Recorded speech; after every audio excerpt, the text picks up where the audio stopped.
நீங்க முன்னாடியே ஒரு தடவை நான் வந்து என்ன சொன்ன வெட்டிடுவேன், என்ன பண்ணீங்க? ஏக்னாவோட பண்ணீங்க, அப்ப பேசாம விட்டோம்.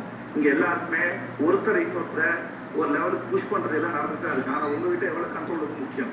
அது ஷோ. அது கண்டிப்பா இப்படியேதான் நீங்க பேச போறீங்க, இப்படிதான் இருக்க போறீங்கன்னா நீங்க தாராளமா சொல்லிட்டு வெளியே வரலாம். ஒன்றும் பிரச்சனையே கிடையாது, ஒன்றும் பிரச்சனையே கிடையாது. உட்காருங்க, சொல்லுங்க. இப்படி சொன்னா உங்களுக்கு எப்படி இருக்கும்? கேட்கறதுக்கு எப்படி இருக்கும்? பிக் பாஸ் பேசுனா அப்படி சிரிக்கிறீங்க, இதுல என்ன உங்களுக்கு அப்படி? அதுல என்ன பெருமை இருக்கு? கெட்ட வார்த்தை டெலிகாஸ்ட் ஆகுதுன்னு தெரியுது, ஏதோ ஒண்ணு வந்துச்சு, அதுவே தப்பு இருக்கு. ஓகே, தெரியாம வரலாம். ஆனா நிறைய பேருக்கு அது ரொம்ப சுலபமா வருது. வேற இது வரைக்கும் இவ்வளவு டீப் போட்டது இல்லைங்க.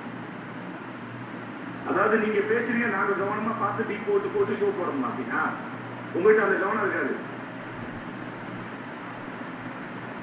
ஒரு பக்கம் நாக் அவுட், என்னது இது? உட்காருங்க.